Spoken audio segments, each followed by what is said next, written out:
berjudul Not Yet yang dibawakan oleh Brad Young membuka kebersamaan kita di kesempatan pagi hari ini. Selamat pagi Smart Listener dan juga sahabat yang bergabung. Semangat pagi untuk Anda semuanya. Sehat-sehat pastinya itu harapan kami. Anda tengah menyimak Smart Happiness bersama saya Ola Nurlija di kesempatan pagi hari ini.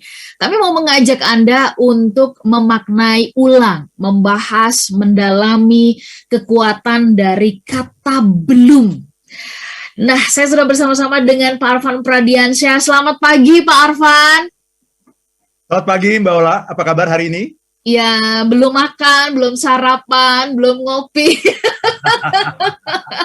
sesuai dengan temanya, jadi coba menghayati gitu ya. Oke. Pak Arfan, gimana kabarnya? Sehat selalu ya, Mbak Ola ya. Sehat selalu, Bapak. Sehat selalu. Ya. Selalu sehat dan selalu bahagia. Iya, Dua amin. itu aja udah cukup, Mbak. Sehat, bahagia, itu dan udah cukup. Bahagia ya. Oke. Bagaimana dengan Smart Listener? Anda semuanya yang ada di berbagai kota di mana kami bisa menjumpai Anda, mulai dari Makassar, Manado, Banjarmasin, Balikpapan ya. Selamat pagi buat Anda yang ada di Medan, Palembang, Pekanbaru, Surabaya, Yogyakarta, Jakarta, Depok, Tangerang, Bekasi, dan kota-kota di sekitarnya. Apa kabar untuk Anda semuanya? Anda boleh juga berkabar bersama dengan kami ya.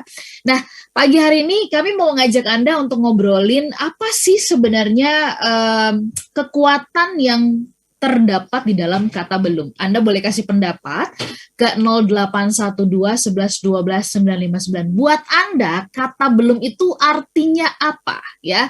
Titik-titik, silahkan Anda boleh jawab sendiri ya. Kami juga sedang live di YouTube channel Smart FM, Anda bisa pergunakan live chat di sana. Pak Arfan, sebelum kita melaju membahas mengenai temanya, dari lagu dong ya kan, tadi saya menyaksikan kayaknya Pak Arfan begitu menikmati gitu ya. Di bagian mana yang kayaknya not yet gitu? Baik, terima kasih banyak. Silahkan Pak Arfan. Ya, lagu ini bercerita tentang seseorang yang benar-benar menikmati momen-momen terindah dalam hidupnya gitu. Iya. Ya.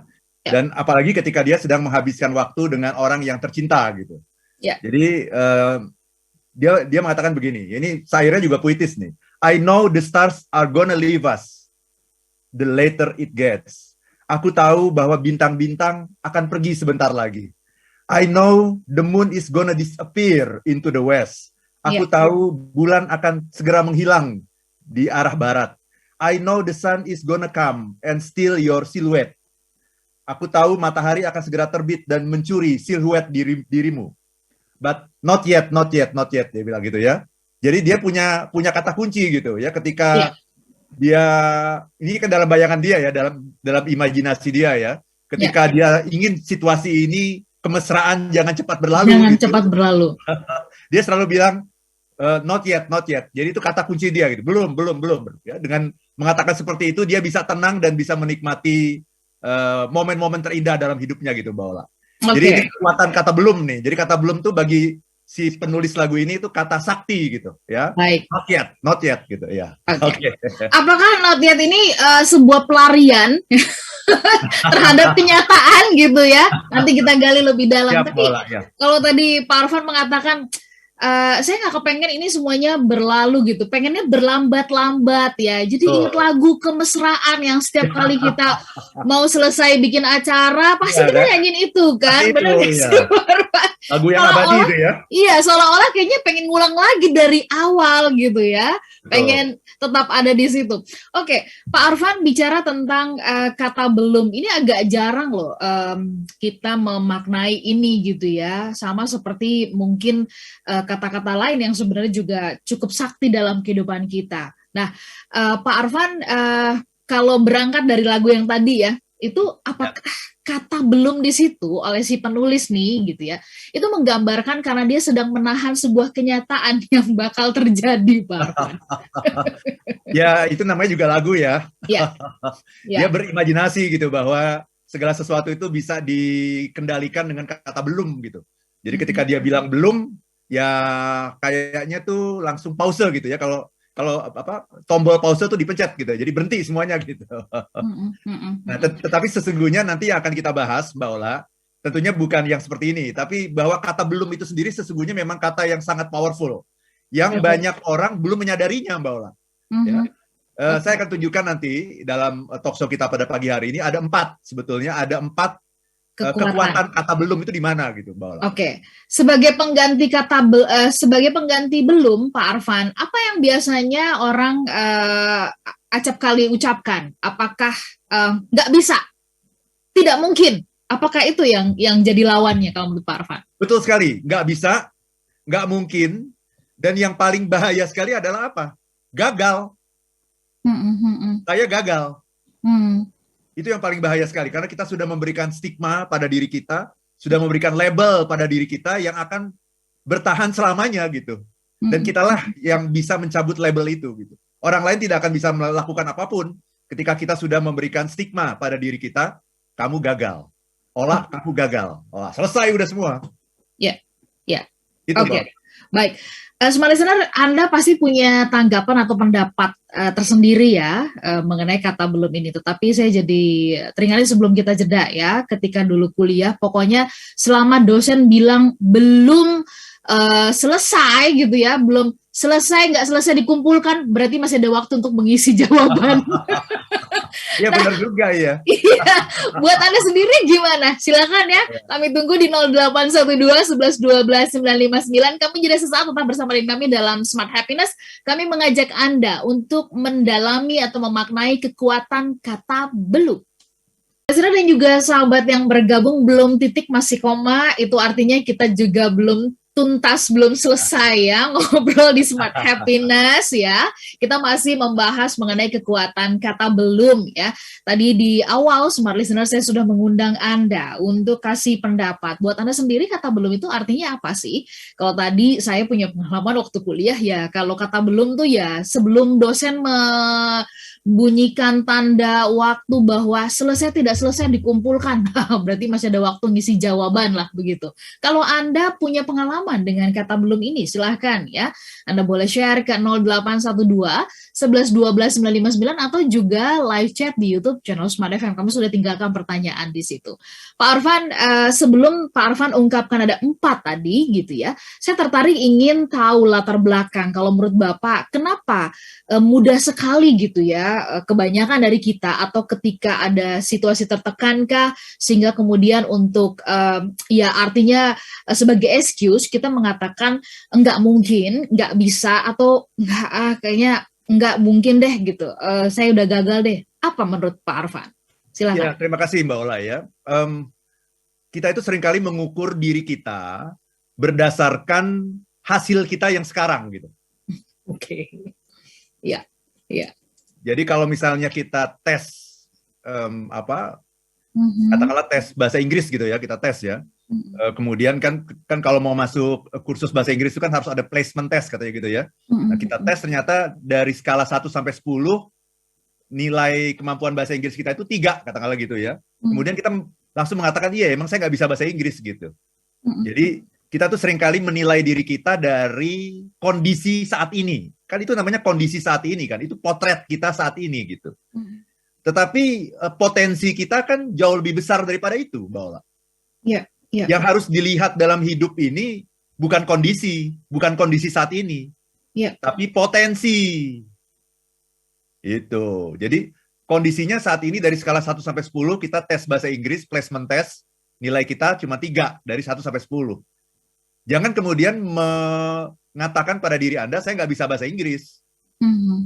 Gitu. Tapi saat ini potretnya baru segitu. Jadi, kondisi saat ini, potensi jauh lebih besar daripada itu. Itu Mbak. Potensi. Jadi yang paling indah dalam hidup ini adalah ketika orang menyadari mengenai potensinya. Sayangnya potensi itu tidak terlihat. Nah itu. Kita itu seringkali lebih percaya sama sesuatu yang terlihat gitu. Ya. Padahal seorang pemuda yang miskin gitu ya, itu dia menyimpan potensi yang luar biasa besar gitu. Nah, wanita-wanita yang pinter itu dia akan mencari pemuda yang seperti ini. Yang saat ini belum punya apa-apa, tapi wanita ini bisa melihat potensi. Oh, potensinya luar biasa ini, gitu. Nah, ini wanita-wanita yang pinter nih. Ya, termasuk istri saya juga, gitu. Melihat potensi ketika, ya, Pak Arfan. Ketika menikah dengan saya itu kan, saya belum punya apa-apa, Mbak Ola. Ya kan? Belum punya apa-apa, tapi dia tidak melihat yang sudah saya miliki. Tapi dia melihat ini belum. Nah, itu kan. Ini belum nih gitu ya. Belum kaya, belum sukses, belum berhasil, belum terkenal, belum itu. Nah, justru kita harus bisa melihat yang kayak gini karena banyak orang yang nggak bisa melihat itu. Yang dilihat itu kalau mau menikah nih, oke ya, carinya pria yang sukses, ya kan? Benar nggak gitu? Sudah sukses, sudah kaya, sudah terkenal kan gitu. Nah pertanyaannya orang itu Mbak Ola, kalau sudah sukses, sudah kaya, sudah terkenal, pertanyaannya adalah mau nggak dia sama kita ya? Iya betul. Iya kan? Ya iyalah. Maka cari orang itu. Kalau kita mau menikah itu Mbak Ola. Ini tips ya. Ini tips juga buat Mbak Ola juga nih. Kalau mau menikah itu cari yang belum Mbak. Ya. Belum kaya, belum sukses, belum terkenal. Nah itu gampang nyarinya, gitu ya. Karena juga pesaingnya juga nggak banyak pesaingnya Mbak. Ya, tapi ada tapinya Mbak Ola. Mbak Ola harus bisa melihat orang ini punya potensi yang sangat besar, yang dahsyat gitu. Ya, untuk bisa jadi kaya, jadi sukses, jadi terkenal gitu Mbak Ola. Baik, pertanyaannya adalah mungkin Pak Arfan akan dengan mudah mengatakan bahwa melihat, menyadari gitu ya. Tapi buat kebanyakan kita gitu ya, proses atau melihat itu tuh melihat apanya nih gitu ya. Melihat kalau misalkan ini berkaitan dengan orang lain, melihat dia punya potensi dari apanya. Terus kepada diri kita gitu ya. Mungkin Pak Arfan mengatakan bahwa kita perlu menyadari kita punya potensi besar. Nah, ini persoalan yang kalau menurut saya gitu ya, menemukan ada banyak kita yang merasa bahwa saya punya apa gitu. Nah, menyadarinya ini bagaimana gitu, bisa seperti itu Pak Arfan. Silakan. Mungkin ada rumus-rumus dari Pak Arfan. Ya, ada dua ya. Kalau kita kepada diri kita sendiri ya. Kalau kepada diri kita sendiri ya kenali dirimu itu. Nggak ada yang lain. Itu filosofi yang paling tua di dunia ini, Mbak. Dan itu proses sepanjang hidup ya, Pak Arfan ya. Iya. Kenali dirimu itu filosofi dari zaman Aristoteles itu. Kalau kita pergi ke Athena itu, kita akan ketemu itu nanti di sebuah gua itu ada kenali dirimu. Ya, Nabi Muhammad kemudian melanjutkan itu dengan mengatakan siapa yang mengenali dirinya akan mengenali Tuhannya. Nah, seperti itu. Jadi ini dalam sekali. Jadi kalau untuk diri kita sendiri ya kenali dirimu. Gitu. Dan proses pengenalan diri itu ya sampai akhir hayat gitu. Karena Tuhan itu memberikan hadiah kepada kita itu hadiah yang luar biasa Mbak Ola. Mungkin saya sendiri baru mengenali diri saya mungkin baru ya mungkin 80% kali. Masih ada bagian dari diri saya yang belum saya kenali gitu Mbak Ola. Itu satu, untuk diri kita sendiri kenali dirimu. Untuk orang lain, nah kita juga harus belajar mengenali orang lain itu. Jadi istri saya itu pinter gitu ya. Waktu dulu saya belum kaya, belum sukses, belum punya apa-apa gitu, belum dikenal orang gitu. Tapi dia bisa mengenali gitu. Kenapa? Kita lihat ada tanda-tandanya, ada karakter yang pasti ini orang yang kayak gini nih pasti sukses gitu. Ada karakternya. Dan itu sesuai dengan hukum alam. Misalnya orangnya terpercaya misalnya. Orangnya misalnya gigih. Orangnya misalnya all out misalnya. Kalau berjuang itu pantang menyerah. Nah, itu yang harus dipelajari oleh seorang wanita gitu yang mau mencari. Jadi bukan hanya penampilan gitu ya Pak Arfan ya. Penampilan itu namanya pencitraan Mbak Ola. Gitu ya. Which is, itu juga penting ya, namanya penampilan itu sangat penting, tapi itu namanya pencitraan gitu. Karena penampilan itu kan itu looks good ya. Looks good gitu ya. Nah, yang paling penting itu bukan looks good tapi be good. Be good, ya. Nah, jadi kalau looks good itu semua orang tahu, Mbak. Looks good itu semua orang tahu. Kalau be good itu hanya segelintir orang yang tahu. Hanya segelintir wanita yang pinter yang tahu yang namanya be good. Kalau looks good tuh ketahuan. Oh, mobilnya keren, orangnya keren gitu kan, penampilannya keren, ketahuan. Jadi saingannya banyak gitu. Kalau kita mencari yang looks good itu saingannya banyak Mbak Ola karena semua orang melihat. Nah, orang yang pinter, wanita yang pinter itu dia mencari yang be good. Yang tidak semua orang bisa melihat gitu. Itu Mbak Ola. Saya juga mencarinya yang be good Pak, makanya memang ya agak susah memang di antara 1000 ya yang be good itu ya. Tapi jangan kelamaan Mbak Ola. Baik, Pak Arfan, kita masuk kepada 4 tadi ya, kekuatan di balik kata belum ini begitu. Silakan Pak Arfan. Apakah ada di dalamnya? Oh ya, pertanda berarti masih ada harapan dong, masih ada waktu dong. Silakan Pak Arfan. Ya, terima kasih Mbak Ola ya. Kita mulai dari yang pertama ya. Ya. Jadi ketika kita mengatakan belum, itu kita sesungguhnya sedang dalam proses belajar. Kita sedang dalam kurva pembelajaran gitu Mbak Ola. Ya. Ya. Ya. Jadi ada seorang guru ya di SMA Chicago di Amerika Serikat gitu, ya. Dan ini sesuatu yang common ya, sesuatu yang umum ya di Chicago itu. Jadi dia kalau memberikan nilai pada anak muridnya itu, dia selalu mengatakan kamu belum lulus, gitu ya. Jadi semua dia menggunakan kata belum dalam setiap aspek pembelajarannya gitu. Selalu kamu belum lulus, kamu bukan belum tidak bisa. Ya. Nggak pernah tidak gitu ya. Apalagi gagal gitu. Karena apa? Karena ketika seorang anak mendapatkan kata-kata kamu gagal, itu hancur dirinya itu, ya. Dirinya akan hancur, dia akan merasa selesai, habis, game over gitu. Kalau yang namanya tidak gitu ya. Jadi kamu gagal, kamu nggak bisa, kamu nggak mungkin bisa gitu ya. Itu hancurlah semuanya. Tapi ketika dia mengganti kata itu, dia bilang kamu belum lulus, kamu masih belum bisa, kamu masih belum mencapai target gitu. Nah, IDIAS sebetulnya sudah menempatkan seorang anak itu ke dalam kurva pembelajaran gitu. Gitu. Jadi inilah yang dikenal dengan istilah growth mindset, Mbak Ola. Oke. Jadi kalau kita mengatakan saya gagal, itu selesai udah semua. Saya tidak capai target tahun ini, saya gagal, itu selesai semua. Langsung otak kita tertutup gitu. Ya. Dan kita akan berada dalam situasi yang nggak bisa ditolong oleh siapapun gitu. Ya. Tetapi ketika saya belum berhasil, saya belum capai target, itu saya berada dalam kurva pembelajaran gitu. Jadi benar seperti Mbak Ola bilang, ini masih koma, belum titik ini. Ya, ibarat kita nonton film, ini masih baru setengah main nih filmnya nih, gitu. Masih ada harapan ke depan gitu Mbak Ola. Ya. Nah itu yang pertama gitu. Jadi ketika kita mengatakan saya belum, itu saya menempatkan diri saya dalam growth mindset. Ya, perjalanan masih panjang. Saya dalam proses pembelajaran gitu. Baik, Pak Arfan, seperti kata belum, saya juga memaknai itu gitu ya. Itu artinya jeda. Jeda berarti kita kasih kesempatan untuk meresapi dulu penjelasan Pak Arfan tadi ya. Sambil jeda, ayo silahkan dibuatlah kopinya, seruput kopi, minum teh hangat-hangat. Nanti kita lanjutkan perbincangan. Kita jeda dulu. Atau jus naga Mbak Ola. Iya.